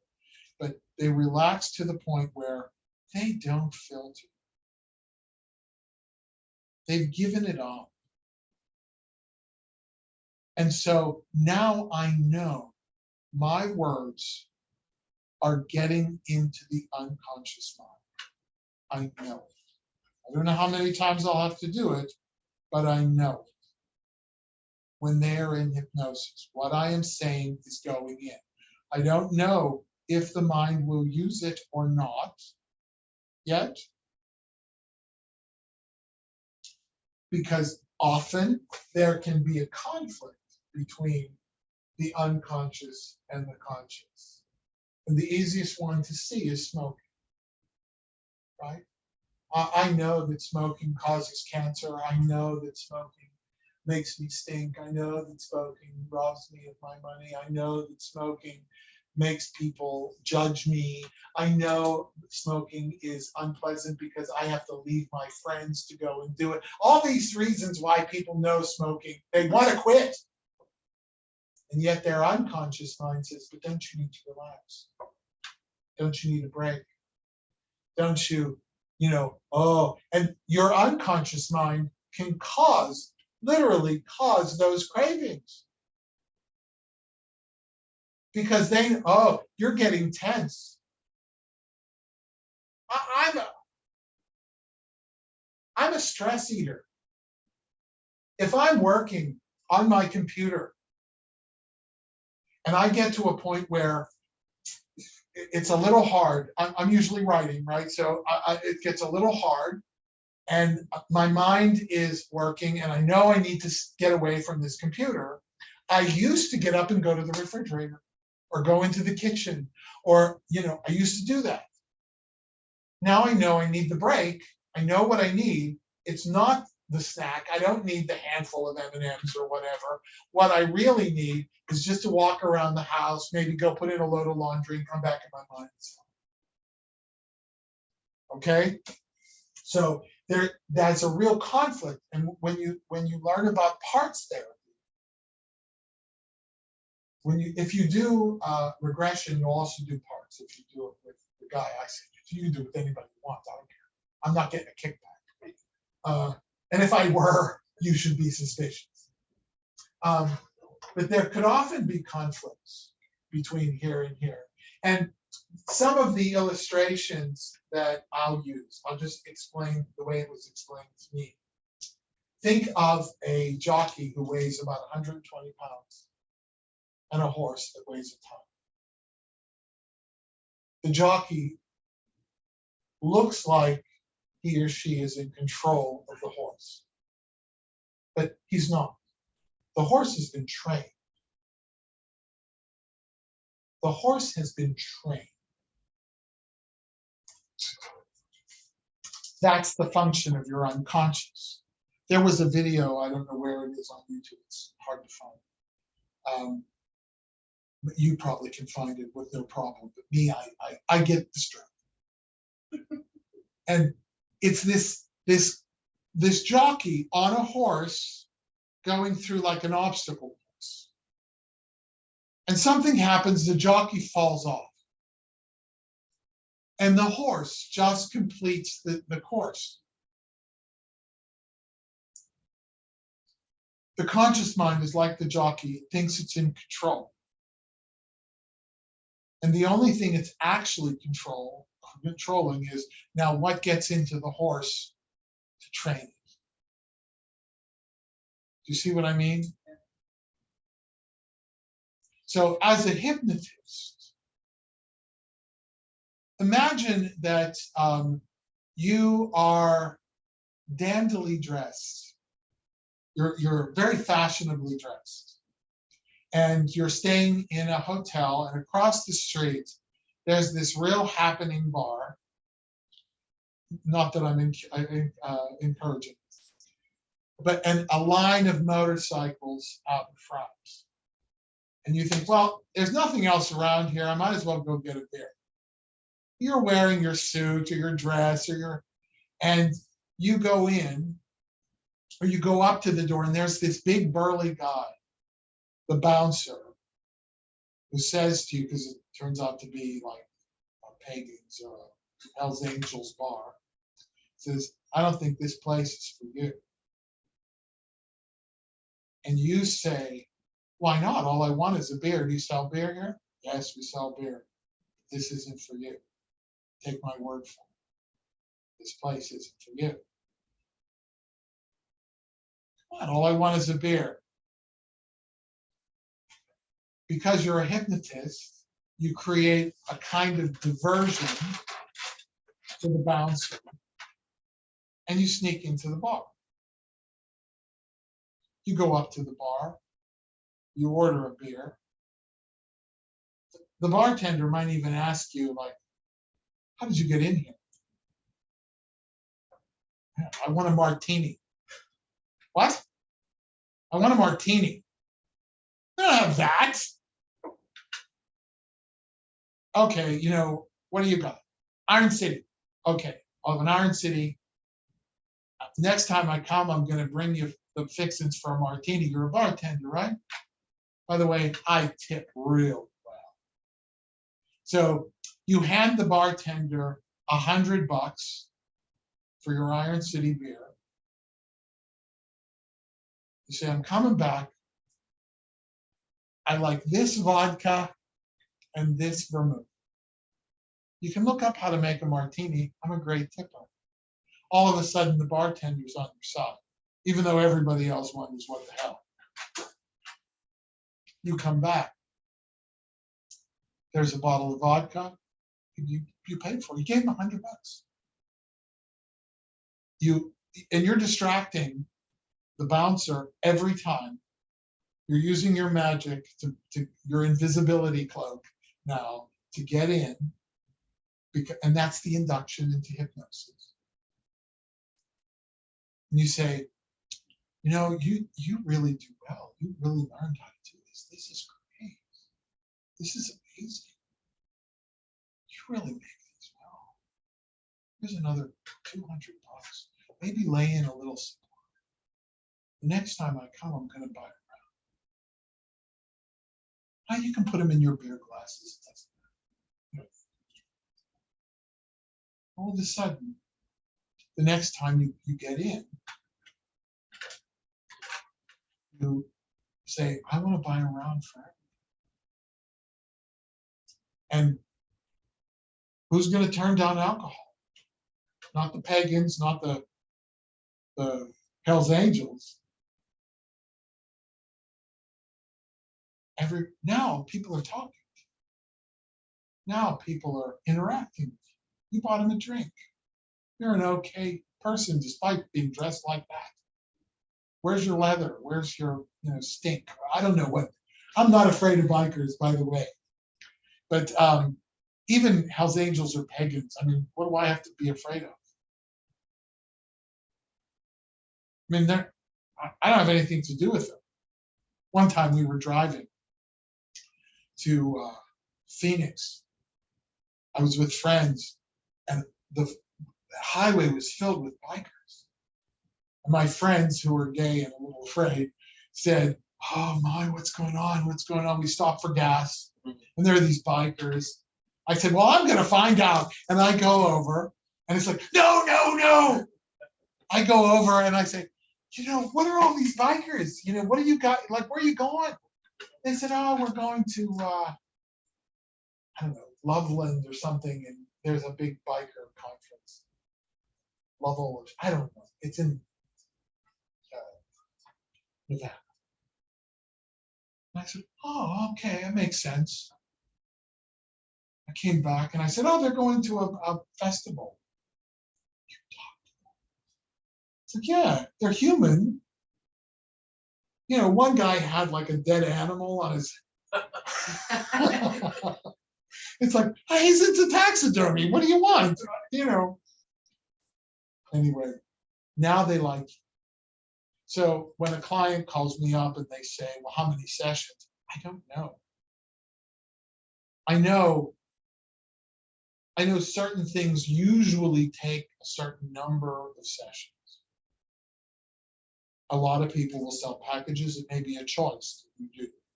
I only sell packages for those kinds of things. But a lot of my colleagues think I'm stupid for that. Maybe you'll go to a seminar and try to convince them. But that's really what we're doing. And it takes a little bit of time. A person who's not a somnambulist, which means a sleepwalker technically, hypnosis is not sleep. They're out. They're not filtering at all. You're welcome in the bar. If you say something that doesn't jive with who they are, they might come up a little bit. And that's why we watch.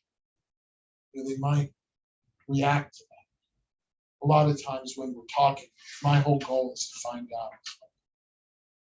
Are you afraid of heights? If you are, I'm not going to put you in a balloon. You know, do you believe in God? Do you believe in angels? If you say no, I'm a pagan, all right, it's going to be a wood nymph that talks to you or something. That it's not going to be an angel. Yeah, I'm Catholic. Oh. Then maybe Mother Teresa or something. But that sort of thing, that's the whole point of that first talk. I need to know. It's not that I don't know what to do. I need to know how you need me to do it. And sometimes you make mistakes. I have. But then you learn from your mistakes and say, okay, all right. So it's been 2 hours. Let's take a 10-minute break or 5-minute break. There's bathrooms down the hall, and I'll wait for you to go because there's only one urinal. So if you do need to go, Yeah. all right. So I'll wait for you. Okay. And anyway, I don't like to talk to people in the bathroom. Yeah, I find that to be odd myself. Some people love to Oh yeah, strike up a conversation. yeah, in a line at urinals. Yes. Yeah, I guess that would be more common in men's rooms. It's not so much in the women's room. Yeah, but you talk between stalls. I personally don't. I've never experienced that, but I could see how men would, because there's no at a urinal. There's really no separation. Is We know there Yeah. might be a little, but Yeah. you just look down. You don't want to look right or left. Yeah. I used to tell my students, particularly the ones that, like, if gay issues came up and there was like homophobia in the room, I would just say to them, I'd say, fellas, if somebody's looking at your wiener in the bathroom, he's not gay. He's straight and he's comparing. I said, as a gay man, I've seen enough dick in my life to not give a shit about yours. It's true. Yeah. And so and they all laugh and it makes everybody feel better, you know, but no, but men look down. Although I will say at the conference, people talk. Not everybody, but they do. And sometimes they strike up conversations at urinals. Okay. I mean, I'm okay. You can That would handle completely destroy my flow. it. I'm Yeah, thinking well, about it. I'm like, no, I would just kind of. and then you can just say, look, I'm pee shy, shut up. 1 second.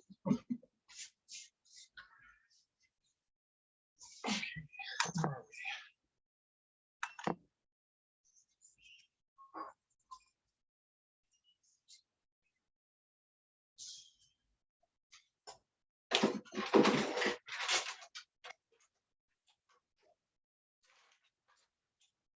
You didn't hurry, did you? No, Okay.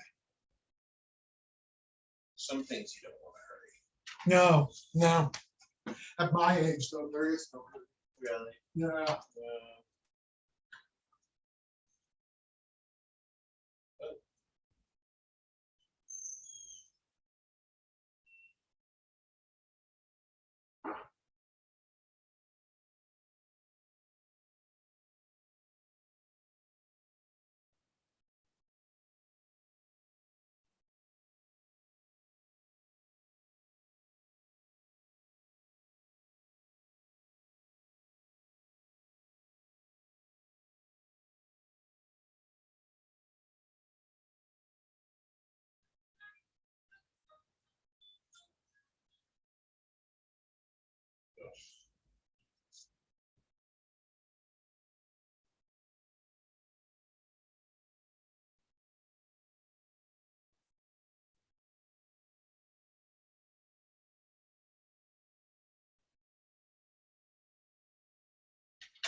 So are you going to that conference? I don't know. He kind of told me that I had to. Yeah, When it is. I think it's coming up soon. Oh, really? I think so. Isn't that conference kind of coming up soon? It's in July, July, but never mind, you sorry. should, I will, when I send you the email, because every session there's an email on exactly what you do the video. I'll put Stephanie's email address in there. Just email her, tell her if you want to go. If you want to volunteer, you want to go for free. The only downside to that is that you don't have a choice half the time. Right. Okay, the other half of the time you do have a choice. So I would encourage you to go and look at the classes. There are also pre and post. I'll be doing a pre or a post. I don't know which yet. But there's also a pre or a post. But you go and look and just look at the titles. You won't know any of the names. That's okay. Just go to the website, look at the names, look at, whatever, and see. Because you're new, there's no downside to anything because you're going to be exposed to. It's overload. It's 3 days of the most amazing. This conference has more presenters than most conferences have attendees. So this is it. This is it.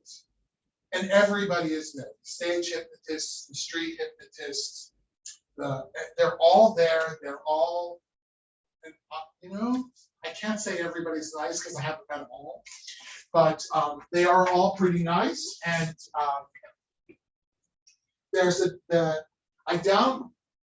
if you pay for it, you get $100 card for food to spend in the hotel. Like you get a credit Right. on your thing. If you're a volunteer, I don't know that you get. Right. Okay. And I'm speaking. I don't have to pay for the conference, but I won't get that coffee. So I won't go coffee. And did you guys change the schedule? Oh, no, we didn't. No. I mean, so I just started a new job, and one of the things is he wants me to work on Sundays. So, and I told him I might be taking this class that I don't want to. So, I mean, if you can't do Saturday, that's fine. No, we can't. Okay. Yeah. Be good. Yeah. Whatever time. So you wouldn't be working Saturdays. Right. And you're okay with Saturday? I'm absolutely fine. Yeah, All right. that's easiest, that's fine. I have to check my schedule because I have to block out the morning. If I have a client coming up this coming up Yeah. weekend, we'll go 2 weeks. I'm actually good Sundays probably for the next month, so we could actually just keep it Sundays for Okay. now. Whatever you guys want to do. All right. Yeah. Okay. No, So, I'll email you all if something changes or something. So. but I just need to block it out. Sundays works for me because I don't work on Sunday, Right. but I don't really follow. Yeah, that was. Yeah, I took this job and it was like, it's a 40-hour week. He's like, I would rather have you work Sunday, Monday, like 10-hour days, Sunday through Wednesday. And of course, you want the job. Yeah, sure. But now I absolutely don't want to. Like Oh, Sundays, 10 hours a day would be what's the exhausting. job? It's servicing lottery machines.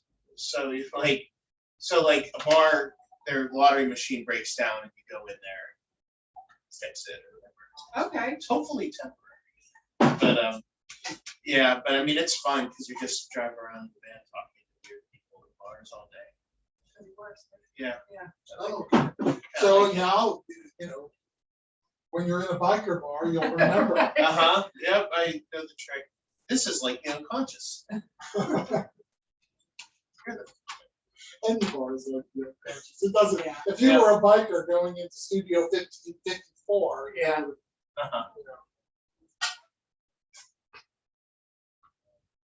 This isn't for you. Not being mean about it. Sure. Anyway.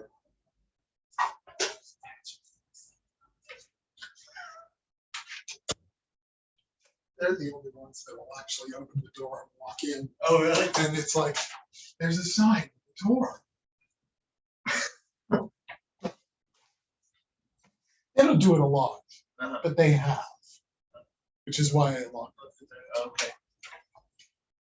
All right. So